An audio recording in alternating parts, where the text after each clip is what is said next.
1857 भारत के इतिहास में यह सिर्फ एक साल नहीं है, ये एक कहानी है। एक ऐसी कहानी जब पहली बार पूरे देश ने मिलकर अंग्रेजी हुकूमत के खिलाफ आवाज उठाने की हिम्मत की थी। तो चलिए आज इस कहानी की परतों को खोलते हैं। देखिए, ये इस पूरे संघर्ष की आत्मा है। इसे सिर्फ एक सैनिक बगावत कह देना नहीं, ये बहुत छोटी बात होगी।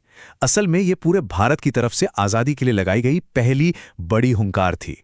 तो सवाल ये उठता है कि आखिर ये आग लगी कैसे? ये कोई एक दिन में नहीं हुआ था।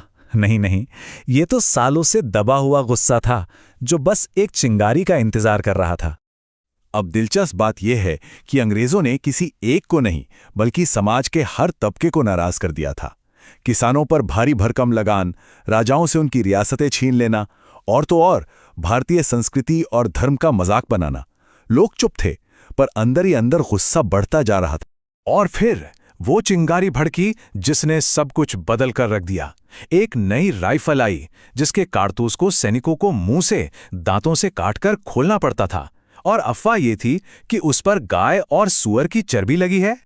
अब सोचिए, ये हिंदू और मुसलमान दोनों ही सैनिकों के लिए उनके धर्म पर एक सीधा हमला था।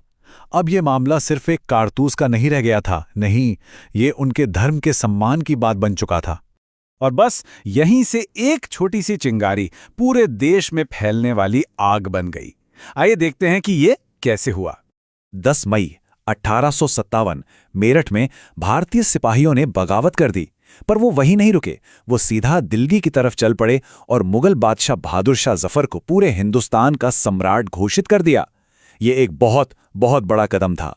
अब ये लड़ाई सिर्फ सिपाहियों की नहीं रही थी, ये एक जन संघर्ष बन गई थी। मतलब अब इसमें आम लोग, किसान, जमींदार, हर कोई शामिल हो रहा था। हर बड़ी लड़ाई के कुछ हीरो होते हैं ना।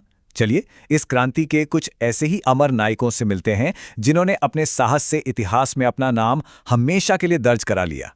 सबसे पहला नाम जो जहन में आता है वो है रानी लक्ष्मीबाई का। घोड़े पर सवार, हाथ में तलवार, उनकी वो हुंकार आज भी हमारे कानों में गूंजती है, मैं अपनी झांसी नहीं दूंगी। और जरा ये देखिए, 80 साल, जी हां 80 साल की उम्र थी वीर कुंवर सिंह की जब उन्होंने अंग्रेजों के खिलाफ लड़ाई का नेतृत्व किया। आप सोच सकते हैं ये हिम्मत और जज्बे की क्या मिसाल रही होगी। उधर लखनऊ में बेगम हजरत महल ने अंग्रेजों के खिलाफ एक इतना मजबूत मोर्चा बनाया कि उन्हें संभालना मुश्किल हो गया। वो एक जबरदस्त नेता थीं जिन्होंने क्रांति की आग को जलाए रखा। लेकिन इतनी बहादुरी के बावजूद ये क्रांति पूरी तरह से सफल क्यों नहीं हो पाई? अब जरा देखते हैं कि अंग्रेजों ने पलटवार कैसे किया और इसके पीछे क्या वजहें थीं। देखिए, ये स्लाइड ना पूरी कहानी साफ कर देती है। एक तरफ भारतीय विद्रोही थे जिनका कोई एक नेता नहीं था, सब अलग अलग गुटों में बटे थे। दूसरी तरफ थे अंग्रेज जिनके पास एक मजबूत लीडरशिप थी, नए जमाने के हथियार थे और एक अनुभवी सेना थी। और तो और कुछ भारतीय राजे रजवाड़े भी अंग्रेजों का ही साथ दे रहे थे। नतीजा बहुत ही क्रूर था। बहादुर शाह जफर को देश से निकाल दिया गया, रानी लक्ष्मीबाई लड़ते लड़ते शहीद हो गईं और हजारों क्रांतिकारियों को बेरहमी से मौत के घाट उतार दिया गया। तो क्या 1857 को एक हार मान लेना चाहिए? बिल्कुल नहीं। असल में ये एक हार नहीं, एक नई शुरुआत थी। आइए समझते हैं कि इसकी विरासत क्या है। इस विद्रोह के 3 बहुत बड़े नतीजे निकले। पहला, भारत से ईस्ट इंडिया कंपनी का राज हमेशा के लिए खत्म हो गया। दूसरा, भारत सीधे ब्रिटेन की महारानी के शासन के अधीन आ गया। और सबसे जरूरी, इसने आने वाले स्वतंत्रता सेनानियों के लिए आजादी की लड़ाई का रास्ता बना दिया। और ये स्लाइड इस पूरी कहानी का सार है।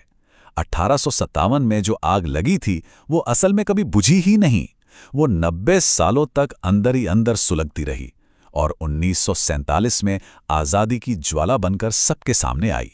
तो आज सवाल ये नहीं है कि 1857 की क्रांति क्यों हारी, बल्कि सवाल यह है कि क्या हम उन शहीदों के बलिदान की असली कीमत समझते हैं? क्योंकि आज़ादी एक दिन में हासिल तो हो जाती है, पर उसे संभाल कर रखना हर रोज की जिम्मेदारी होती है। जय हिंद।